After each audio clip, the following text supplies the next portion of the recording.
Welcome my student. আজকের পড়ব ডিফারেন্সিয়েবিলিটি বা অবকলন যোগ্যতা বলতে আমরা কি বুঝি আজকে জানবো।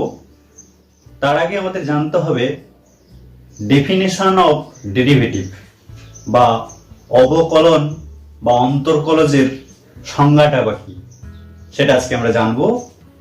তারপরে শিখবো ডিফারেন্সিয়েবিলিটি বলতে কি বুঝি। ডেফিনেশন অফ ডেরিভেটিভ জানতে গেলে প্রথমে আমাদের ফাংশন সম্পর্কে আইডিয়া থাকতে হবে। Let y equal f of x be a function. এরকম অনেক ফাংশন আমরা দেখে থাকবো, যেরকম algebraic function, trigonometric function, logarithm function, exponential function, inverse function, transcendental function, এরকম বিভিন্ন ফাংশন আমরা দেখে থাকবো। তো এখানে আমি y equal f of x এটা ফাংশন চুজ করলাম, where y is dependent variable and x is independent variable.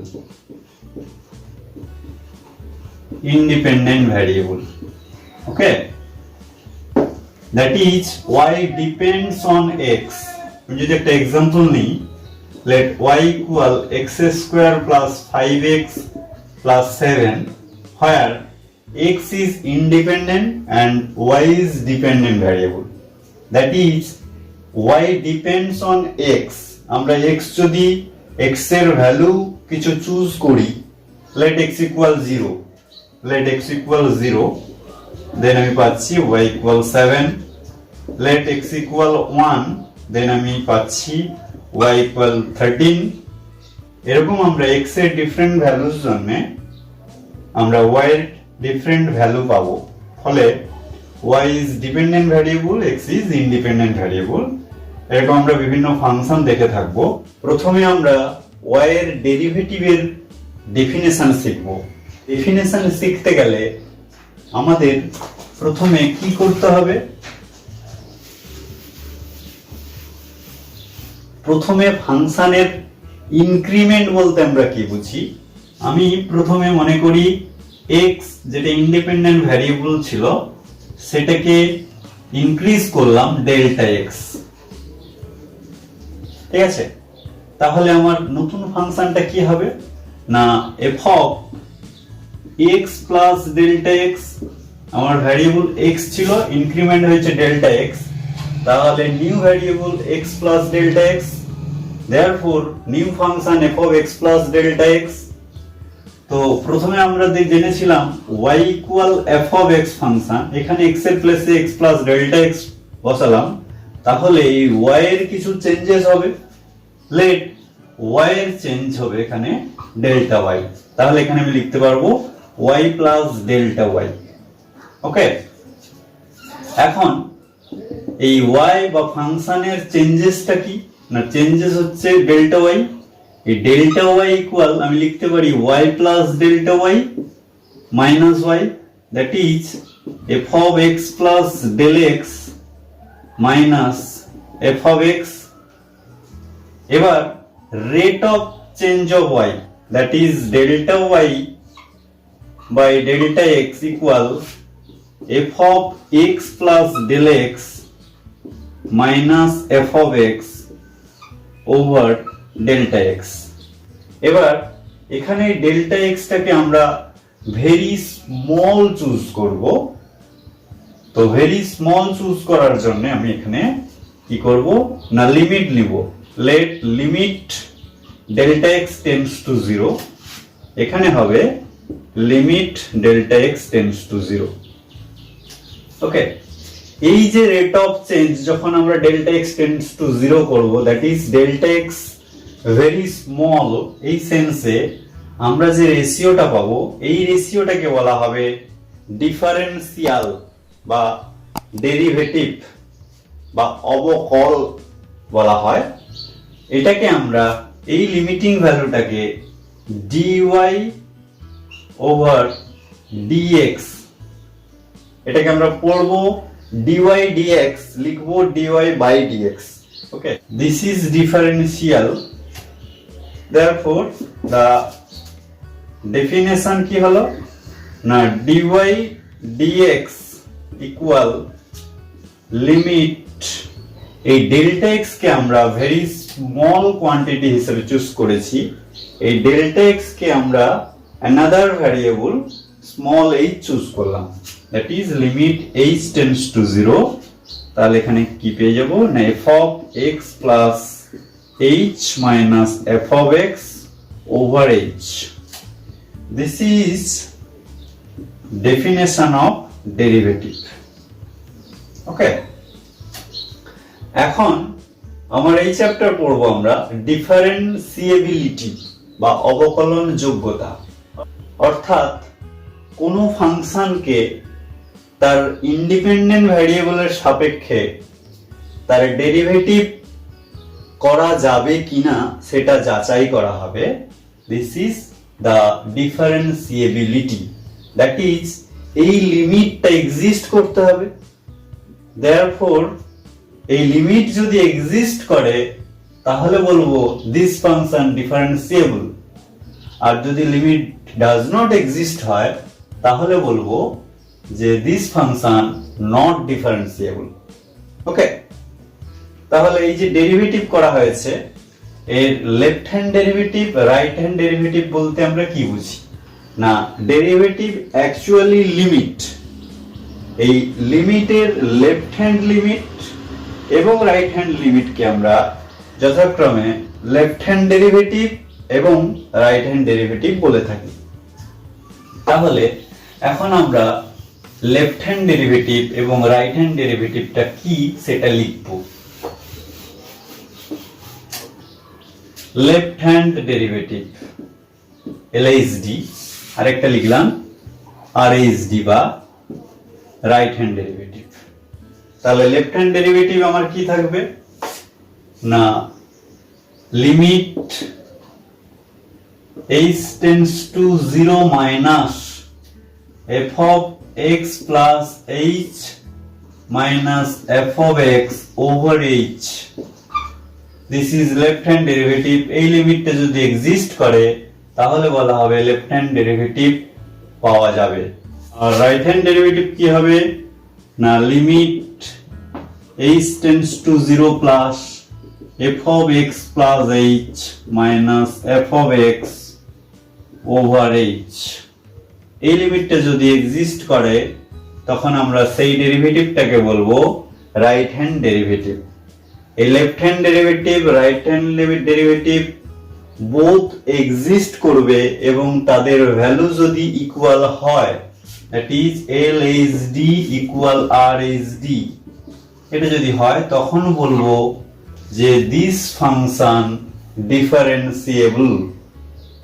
আর যদি এদের মধ্যে কোনো একটি না ঘটে that is left hand derivative or right hand derivative কোনো একটা যদি এক্সিস্ট না করে আবার যদি এক্সিস্ট করলো এবং তারা আনইকুয়াল হয়ে গেল তখনও বলা হবে দিস ফাংশন নট ডিফারেন্সিয়েবল ওকে এরপর আমরা কিছু এক্সাম্পল নিয়ে নেব সেই এক্সাম্পল থেকে কোনো ফাংশনের ডেরিভেটিভ কি করে ইভালুয়েট করতে হয় আমরা সেটা শিখব আবার কোনো ফাংশন ডিফারেন্সিয়েবল কিনা সেটাও যাচাই করব চলো দেখা যাক নেক্সট এক্সাম্পল কি আছে next find the derivative of e to the power 3x from definition অর্থাৎ ডেফিনেশন থেকে আমরা e to the power x এর ডেরিভেটিভ ইভালুয়েট করব late y equal f of x y equal f of x আমি ফাংশনটাকে choose করলাম equal e to the power 3x এটা আমার given therefore তার ডেরিভেটিভটা কি হবে না ডেরিভেটিভ হবে ডেরিভেটিভ ফ্রম ডেফিনেশন থেকে আমি ডেরিভেটিভ কি করে পাবো না dy dx equal limit h tends to 0 f of x plus h minus f of x over H. Okay, এটা আমার ডেফিনেশন, ডেরিভেটিভের ডেফিনেশন। তাহলে এখন f of x equal e to the power 3x, therefore f of x plus h equal e to the power 3 into x plus h, এইগুলোকে আমি ওখানে put করব। তাহলে কি পাবো না, limit h tends to 0 e to the power 3 into x plus h minus e to the power 3x over h equal limit h tends to 0 e to the power 3x into e to the power 3h করে নিতে পারি সূচকের নিয়ম অনুসারে, minus e to the power 3x over h। এবার numerator থেকে আমি e to the power 3x common নিতে পারি, h এর লিমিট, ফলে আমি e to the power 3x common নিতে পারি।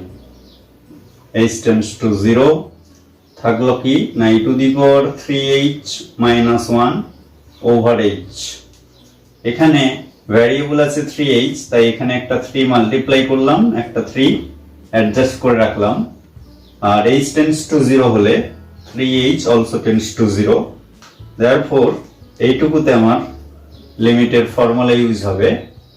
তাহলে কি পাবো না, e to the power 3x into 3 R limiting value হচ্ছে 1, therefore 3 into e to the power 3x, this is the derivative of e to the power 3x, যেটা আমরা ডেরিভেটিভের ডেফিনেশন থেকে বের করলাম, যেটাকে ফার্স্ট রুল অফ ডেরিভেটিভ বলা হয় বা ডেফিনেশন অফ ডেরিভেটিভ বলা হয়। সেখান থেকে আমরা এই ডেরিভেটিভ ইভ্যালুয়েট করলাম। Next, find the derivative of log of 3x from definition. এখানে log এর বেসটা ই রয়েছে, তাহলে এটাকেও আমরা আগের মতো করে ফার্স্ট রুল থেকে অর ডেফিনেশন থেকে ডেরিভেটিভ ইভ্যালুয়েট করব। প্রথমে আমি y equal f of x equal log of 3x ধরে নিলাম। এবার আমরা ডেফিনেশনটা লিখব যে dy dx equal limit h tends to 0 f of x plus h minus f of x over h equal limit h tends to 0, এখানে কি লিখবো না, f of x plus h, আমাদের f of x equal log of 3x, তাহলে f of x plus h equal log of 3 into x plus h, এটা put করব। তাহলে f of x plus h এর প্লেসে বসাবো log of 3 into x plus h minus log of 3x over h equal limit h tends to 0, তাহলে log এর minus হলে কি হয়, log এর মধ্যে ডিভাইড হয়ে যায়, that is log of 3 into x plus h over 3x whole divided by h। এখানে এই 3 আর 3 অমিট হয়ে যাবে, তাহলে থাকবে কি না, limit h tends to 0 log of x by x 1 plus h by x all over h। এখানে h কে আমি একটা x দ্বারা ডিভাইড করলাম, কারণ এই ভ্যারিয়েবল আকারে সাজালাম, ফলে একটা x আমাকে অ্যাডজাস্ট করতে হবে। therefore 1 by x into limit h tends to 0 log of 1 plus h by x whole over h by x। এবার h tends to 0 implies h by x tends to 0 হবে, তাহলে এখানে আমরা h by x tends to 0 করে দিলাম। তাহলে এইটুকু আমার log এর লিমিটের ফর্মুলা আসলো। তাহলে যার ভ্যালু হয় 1, therefore my result is 1 by x into 1 or 1 by x. This is the derivative of log of 3x, যেটা আমরা ডেফিনেশন থেকেই ভ্যালুয়েট করলাম। ওকে, আমরা ডিফারেন্সিয়াবিলিটির আরো প্রবলেম নিয়ে ফিরে আসবো, আরো অন্যান্য চ্যাপ্টার নিয়ে ফিরে আসবো। আজকে এই পর্যন্ত, টাটা, বাই বাই।